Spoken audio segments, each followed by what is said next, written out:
لەسەر دۆخی ڕۆژاوای کوردستان گفتوگۆ دەکەین لەگەڵ بەڕێز دکتۆر شێرکۆ کرمانز لە ئوسترالیاوە لەگەڵمانە. دکتۆر سڵاوت لێ بێم، کاتت باش. ئەوەی لە ڕۆژاوای کوردستان دەیبینین چییە؟ ئەحمەد شەرع چی لە کورد دەوێ؟ سپاس کاگرانکۆ. ئەوەی لە کوردستان دەگوزارێت پێش هەموو شتێک تازە لە چاوپێکەوتنیش دیکەشا باشم کرد کە پیرانجیێڕێکی نێودەوڵەتیە دژ بە کورد، شەڕی کووردە دژ بە جیهان. ئەمە لەلایەک لەلایەکی دیکە چڕکردنەوەی داگیرکاری سووریایە. سووریا دەوڵەتێکی داگیرکەرە، من پێم وایە داگیرکەرەوەی چاوە لێ چاوەڕوان دەکرێتن. تێنەگەیشتن لە هاوکێشەی داگیرکەر و داگیرکرا و کێشەیەکی گەورەی کووردە. ئێمە بە هەڵە تێگەیشتن چەندین ساڵە لە عێراقا دەچین، پێمان وایە کە ئێمە هاوڵاتی عێراقین لەبەرەوەی کە بەسەرماندا سەپێنراوە دەبێت ناسنامی عێراقیمان هەبێت، لە ڕۆژاواش بە هەمان شێوە. لە ڕاستیدا داگیرکەر قەت مامەڵەیەکی هاوڵاتی لەگەڵ تۆدا ناکات. مامەڵەیەک ئەگە لەگەڵش بکات پلەبەندی ئەوەی کە ماسەڵەن ئەو بەرزە تۆ نزمی، مەسەڵەن ئەوەی کە لە ڕۆژاوا دەبینین ڕێک دەرکەوتەی ئەوەیە کە عەرەبەکان بە هیچ شێوەیەک قبوڵی نەک دەسەڵاتی کورد ناکەن، بەڵکو قبوڵی برایەتی ئەو شعارەی کە برادرانی ڕۆژاوا هەڵیان گرت و برایەتی گەلان، قبوڵی برایەتی گەلانش ناکەن، هەنی قبولیان نێ بە یەکسانی لەگەڵیان بژی. لەبەرەوە هەمیشە تویان دەوێت کە مەسە کەسێک وەک ملکەت. بەڵام ئەوەی کە دەگوزارێ لایەنێکی دیکەی با بڵێن گەشی تێدا دەبینم، ئەوش ئەوەیە کە بە هەزاران لاوی کورد لە باکووری کوردستانەوە، لە سلێمانیەوە، لە هەولێرەوە، لە ڕۆژهەڵاتی کوردستانەوە، لە دۆکەوە، لە زاخۆوە لەم چەند ساعتەی ڕابردوودا ڕویان کردوتە ڕۆژاوای کوردستان بۆ بەرگریکردن. ئەمە زەنجی وریابوونەوەی کووردە کە ئێمە نەتەوەیەکین، تەنیا و تەنیا خۆمان پشتیوانی خۆمانین. یعنی ئەوەی کە پشتیوانمان بێت تەنیا جەماوەرەکەمانە، تەنیا خەڵکەکەمانە، تەنیا خۆمانین، تەنیا چەکانی خۆمانە، تەنیا بەرخودانی خۆمانە. ئەوەی کە دژمانە هەموو جیهانە. یعنی ئەمەی کە لە ڕۆژاوا دەبینین لە ڕاستیدا ئەمە لە کاتێکدا ڕوویداکە ڕۆژاوا، شەڕڤان، پێشمەرگە لە باشوور، لە ڕۆژاوا لە بری تەواوی جیهانە شەڕی تێروریستترین ڕێکخراوی جیهانیان دەکرد. ئێستا جێگرەوەکانیان بە هەمان کەسەکان، بە هەمان شیعار، بە هەمان ڕەوشت، بە هەمان ڕەفتار، بە هەمان چەک دێنەوە شەڕی ئێمە دەکەن. هەموو دنیا لە بەرابەر ئەمەدا بێدەنگ بووە. ئێمە نەتەوەیەکی بێدەوڵەتین. هەر ئەو بێدەوڵەتەشە وای کردووە کە ئێمە کەسمان نەبێ. کەسی بێدەوڵەت یاری پێکراوە. نەتەوە کە بێوێ یاریکەر بێ دەبێ دەوڵەتی هەبێ. ئێمە دەبێ لەوە تێبگەین لەم ڕۆکەوە کە ئیدی ئەمە بێدەوڵەتیەکەوە تێروریستێکی جیهادیەکی وەک ئەحمەد شەرع دێ هەوڵدا کە شەق لە ئێمە هەڵداتن لە کاتێکدا کە ئێمە بووین 11,000 شەهید تەنیا لە ڕۆژاوای کوردستانە دراوە، 2500 شەهید زیاتر لە باشووری کوردستان لە شەڕی داعشا دراوە. بەڵام کەس ئەوەی نابینێ. بۆ نایبینێت؟ چونکە تۆ نابینی. تو بۆچی تۆ نابینێت؟ چکە تۆ بێدەوڵەتی. لەبەر ئەوە ئەمڕۆکە ئێمە هەنگاوی یەکەممان ئەوەیە کە ئەزمموی ڕۆژاوا نەڕوخێ لە دەست نەچێ بە هەموو شێوەیەک. من هاوتای خەباتی چەکداری کە من بۆ خۆم بەڕاستی باوڕم پێینێ، بەڵام هاوتای ئەو ئەمڕۆکە ئەمە شەڕی بەرگری خەباتی چەکداری نییە. هاوتای ئەوە پێم وایە کە دەبێت خەڵکی کورد قەلغانێکی مرۆیی لە ڕۆژ ئاوای کوردستانە دروستکە بە میلیۆنان کەس دەبێ بچین. ئێمە دەبێت بە جیهان بڵین کە ئێوە مادام دژی ئێمە دەمێنینەوە، ئێمە لە ناو ناچین، ئێمە زیندوین، ئێمە یەکگرتوین، ئێمە خەبات دەکەین. چەنە ئێوە ڕقەسوور بن لە ناوبردنی ئێمە، هێندەی دیکە ئێمە ڕقەسوور دەبین لە بەرخودان، لەمانەوە، لە خەبات، لە تێکۆشە. دکتۆر دەڵێ من بڕامە خەباتی چەکداری نییە، بەڵام حەزناکەی دوایی قۆناغێکی زۆر لە دروشمی برایەتی گەلان و خوشک و برای نێوان گەلان و ڕێزگرتن لە گەلانی دیکە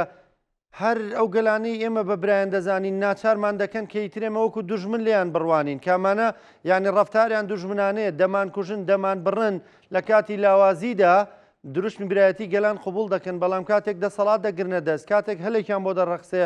ئەوان دەبنە چەتە و بکوژمان.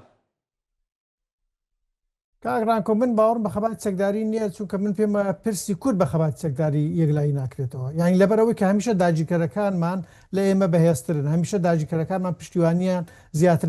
لە ئێمە هەیە ئەمە لەو خاڵەدا ئەگەرنا من بەڕاستی ڕێزم بۆ هەموو گەلانی دنیاە بەڵام برایەتی گەلان درۆیەکی گەورەیە بە تایبەتی لە ڕۆژڕاتی ناوەڕاستدا کە فاشزم ڕق تووڕەیی داگیرکاری ئاراستەی دەکاتن تۆ چ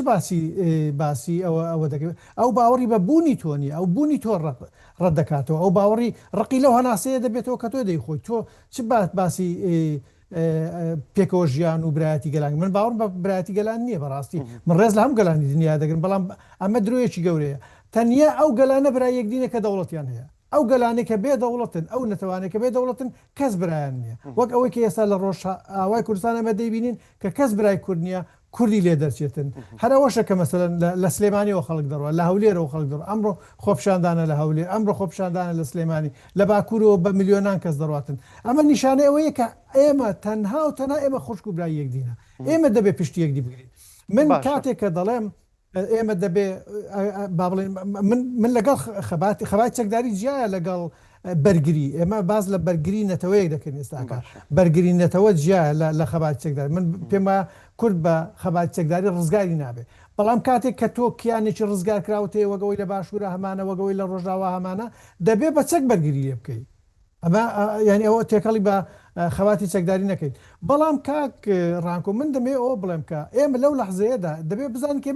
دەبێت نیشانی جیهانی بدەین کە مێنەتەوەیکی 40 میلیۆنین بەڵام تەنیا بەوە دەتوانین نیشانی جیهانی بدەین کە نەتەوەی 40 میلیۆنین کە میلیۆنان کەسمان لە چەند ڕۆژی داهاتوودا خۆیان بگەین لە ڕۆژاوای کوردستان بەوە دەتوانین بیسەلمێنین ئێمە دەبێت لەسەر فەیسبوک و لەسەر تەلەڤیزیۆن و لەسەرەوە دابەزین بێنە سەر جادە بچینە سەر کۆڵانەکان بچینە سەر جادەکان بچینە خەندەقەکان باشە دکتۆر ئەرکی ڕەوەندی کوردی چییە لە دەرەوە لە وڵاتان لە ئەوروپا لە ئەمریکا ئەوە لە ئوسترالیا لە ینی هەموو وڵاتانی دەرەوە حەز ناکەی تر ئەرکێوەیە کە ئەوەی لە دەرەوە ینی لە هەر جێیەکەم گیانەدای ئەوە شتێکی پێ دەکرێت دەبێت بیکە یەکشت پێشەوە ئەو قسەی بکەم من پێم وایە ئێستا کە دەبێ هەرچی کووردە هەرچی ڕەخنەگری سەرسەختی پەکەکە بووە هەرچی ڕەخنەگری سەرسەختی ڕۆژاوا بووە هەرچی ڕەخنەگری سەرسەختی بیرۆکەی برایەتی گەلان بووە ئەمڕۆکە کاتی وەلانانی ئەم جۆرە ڕەخنانەیە ئێمە دەبێ هەمومان هاوخەبات بین لەم لەحزەیەدا چونکە ئەوە تەنیا خۆمانی کە بەرگری لە خۆمان دەکەین و لە دەرەوەی وڵات بەدڵنیایەوە ئێمە ئەمڕۆکە کۆمەڵگەی کوردی لە شاری ئەدلایت لەگە چەند ئەندام پەرلەمانێکی ئێرە چاوپێکەوتنمان هەبووە بەرنامەمان هەیە کە چەندین چاوپێکەوتنی دیکە لە چەندان ڕۆژی داهاتوودا بکەین بەنامە بە جۆرەها شێوازی جیاجیا ئەمڕۆ پەیامی کورد و پەیامی ڕۆژاوا و هەڕەشەکانی سەرۆژاوا و خەتەرەکانی جینۆسایدمان بە پەرلەمانتارانی ئوسترالیا گەیاندووە هەموو کوردان لە هەموو شوێنێک دەبێ لۆکەڵ ئەندامە ناوخۆیەکەی خۆی سەرۆک وەزیرانەکەی وڵاتەکەی وەزیری دەرەوەی وڵاتەکەی بەنامە ئاگادار بکاتەوە بە سەردانی پەرلەمانتاری ناوچەکەی بکاتن دۆخەکەی بۆ شەرحکاتن بریفینگێک بنووسێ بۆیان یەک دنیا زانیاری بداتن کە ئێمە ڕوبەڕووی چی بوونێتەوە دکتۆر ینی هەز ناکەوەی کە لە ڕۆژاوا ڕوویداوەک و دروشمی برایەتی گەلانی بۆ ڕوونکردینەوە کە دەرکەوت ئەمە دروشمێکە تەنا وەکو تۆوتت ئێمە بڕوامان پێ هێوان بڕوایان پێی نییە بەرامبەر بە ئێمە بامان شێوە دروشمی هاو ئاینی و برایدینی و خوشک و برایدینی و هەموو ئەمانە وەکو بڵقی سەرا و توانەوە ئەوان لە لەحزەیە کایتر هەمومان بە کافر دەزانن بێەوەی گوێ بدەن بەوەی کامە ئەمە کوردی باشە کوردی خراپە ئایندارە بێ ئاینە ینی هەمومان وەکو کورد دەبینن هەموو کوردیش وەکو کافر دەبینن ینی لێرەدا چەندە گرنگە ئێمە نەتەوەیانە بیر بکەینەوە وەک لەوەی کە ئاینیانە بیر بکەینەوە کاک ڕانکۆ لەوەشە خۆشبەختانە ئەوەی کە من لە چەند ڕۆژی ڕابردوودا یان لەسەر هەفتەی ڕابردوودا دیومە هاتنە سەرخەتی کۆمەڵێک مەلای خاوەن باوەڕداری نەتەوەیی و ئاینی ینی هەم ئاینیە هەم نەتەوەییە ئەم جۆرە مەلایانە دڵخۆشکەرم بۆ ئێمە لە هاوتای ئەمە ئەوەی کە ئەم لەو دوسێ ڕۆژەی لە هەفتەی ڕابردوودا کە دیندرا کە چەند مەلایەک لەسەر مینبەرە هێنەرانە خوارەوە لەبەر ئەوەی بە دژی شەڕوانانی ئێمە لە ڕۆژاوای کوردستانە قسان کردبوو ئەمە دیاردەیەکی نوێیە هەنگاوێکی نوێیە بەڕاستی جێگەی شانازیە کە میلەتی کورد بزانێت کە مزگەوت جێگەی دژمنایەتیکردنی نەتەوەکەی ئێمە نییە جێگەی خواپەرستیە جێگەی ئەوەیە کە ئێمە لە مزگەوتە خەبات بکەین ئێمە دەزانین کە ڕابەرە کۆنەکانی ئێمە بەشی هەری زۆریان مەلاکان بوونە یان شێخەکان بوونە شێخ حەفید قازی مەحەممەد شێخ عوبدەیڵڵای نەهری شێخ سەعیدی پیران مەلا مستەفای بارزان هەمویان بەش تەنانەت مامجلال لە شێخی تەریقەت لە ئەوەی تەریقەت ینی ئەمانە خەڵکێکیان پەروەردە کردووە خەڵکێکی نیشتیمان پەروەەر ئەوەی کە ئێستا لە کوردستانە هەندێک دەبیندرێ ئەمانە لە ڕاستیدا ئیسلامی کوردی نین ئەمانە جۆرێکی دیکەی ئیسلامی هاوردەکراوی سەپێنراوی عەرەبی ئیخوانیزمی سەلەفی نازانم ئەردۆگانیزمی عوسمانیزمی ئەوانن ینی ئەوانن کە مەسەلەن کەسێک دێتن ئەمڕۆکە پیرۆزبایی لە شەرع دەکاتن بە دژی خەباتی ڕۆژاوای کوردستان ئەم جۆرە کەسانە بە کورد نامۆن لە ڕاستیدا بەڵام بەداخەوە ماوەیەک بوو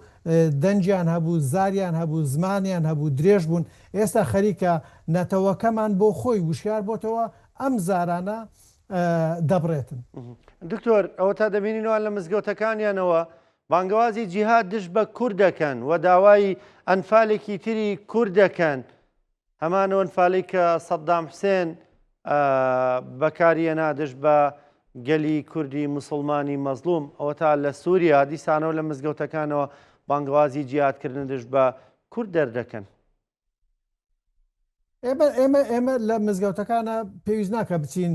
بانگەوازی جیهاد دژی ئەوانی دیکە بکەین چونکە ئێمە نەقەت نابێ وەگەوان بین ئێمە جیاوازیمان جوانیمان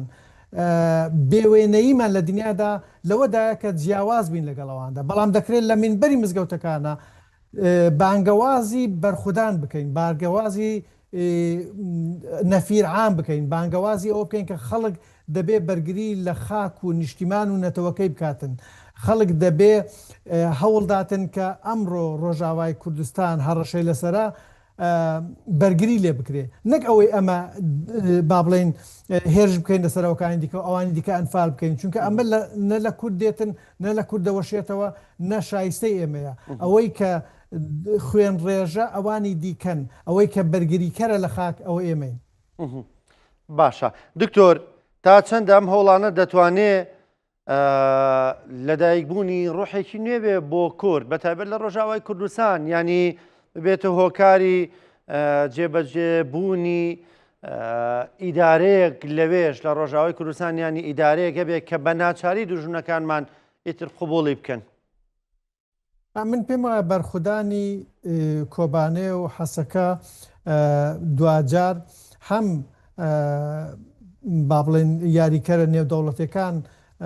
دێنێتەوە سەر سەحنەکە و وەک ناوبژیوان دێنەوە سەرخەت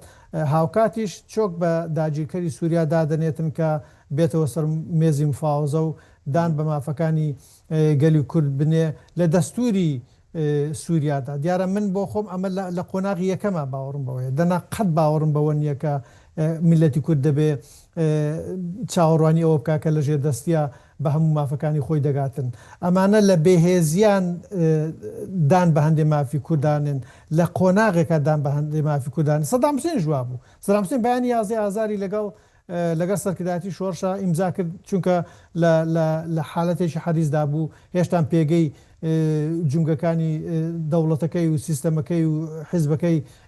تۆکمە نەکردبوو ئەمانە لە هەموو قۆناغێکی کوردستانە لە هەموو لە بەرابەر هەموو ڕژێمەکانە هەموو دەسەڵاتەکانە ئەم جۆرە جوڵیان هەبووە بەڵام دوجار ئەوەی کە ئێمە وەک چەکەمان بێ بەرگری و یەکگرتووی و یەکڕێزی و پشتیوانی خۆمان ئێمەی نەتەوەکەمان هەیە گەلەکەمان هەیە دەبێ ئەوانە بە ملیۆنان دەبێ بەرەو ڕۆژاوای کوردستان هەنگاو بنێن قەڵغانی مرۆیی دروستکان سەنگەری بەرخودان لێدەن. باشە دکتۆر ئەوڵ وێستەی مەزلوم عەبدی چۆن دەبینی کاتێک دەڵێ دەگەڕێمەوە بە کەرامەتەوە لەگەڵ میلەتەکەی خۆمدا شەڕ دەکەم و بەرگری دەکەم تا ئەوەی شەهید دەبین. ئەمە تا چەندە بە پێوەهێشتنی ئەو ڕوحەتە کوردانەیە کە کورد لەسەری ڕاهاتووە، کورد چۆکدا نادا.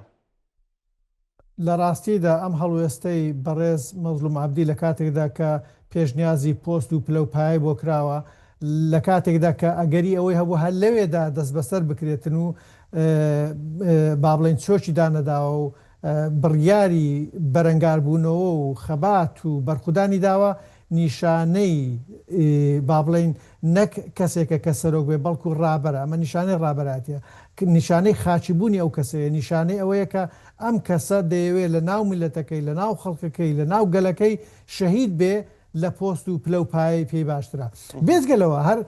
ڕازی نەبوو بۆی کە ئەو بڕیاردەر بێت لەسەر ئەم پرسانە، چونکە ئەو پێی وا بکە دەبێت نەتەوەکەی بڕیار لەسەرەوەی بدا کە چارە نووسەکەی چییە و پێش وا بکە نەتەوەکەی بەم بڕیارە ناڕازی دەبێتن، بۆیە بڕیاری بەرخودان و بەگراچوونەوە و خەبات و هەڵگرتنی چەکی داوە. باشە دکتۆر،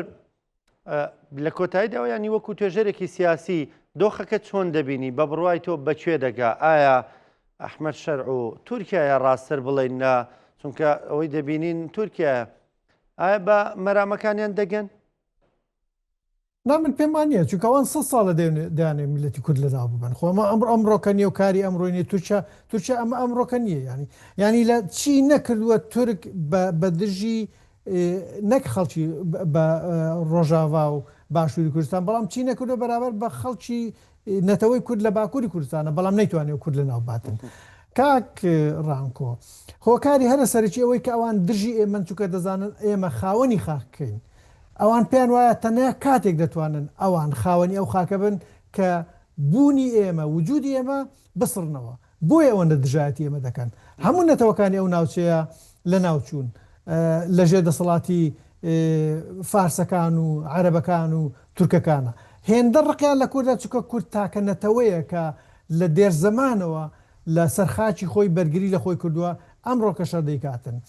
ئەگەر پاشە کشێش شەبێت لە قۆناغی لە قۆناغەکانە، بەڵام هەمیشە ڕاستبوونەوە و چێ تەسەوەری دەکرد کە لە باشووری کوردستان دوای ئەنفال ئێمە زیندوو بینەوە و ببینن بە خاوەنی ئەزمموی خۆمان و ئەمڕۆکە پرسی کورد لە باشووری کوردستان ئەوەندە چۆتە پێش سەرڕای هەموو ڕەخنەکانش دیسان. بەڵام هیچ کاتێک ینی دۆخی کورد وەک ئەمڕۆی باشووری کوردستانە نەبووە کە مەسەلەن ئێمە ئەنفالمان دیوە، ئێمە دیومانەکە مەسەلەن ئێمە دەزانین لە کەرکووکە ئێمە نەماندەوێرە بە کەرکووکە تێپەڕ بین. ئێستا مەسەلە خاوەندداری کەرکوو دەکەین. ئەمە گۆڕانکاری زۆر گەورەیە لە ملەتێک کە لە ڕۆخی لە ناوبردن و جینۆساید و قڕخکردنە بگاتە ماستە. من دڵنیام ئەوە لە ڕۆژاوای کوردستان و لە باکووری کوردستان و لە ڕۆژهەڵاتی کوردستانیشەوە ئەم هەستانەوەیە، ئەم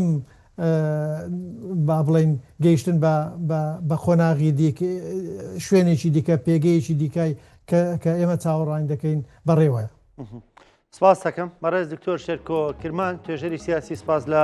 ئوسترالیاوە لەگەڵمان بووی، زۆر سپاس.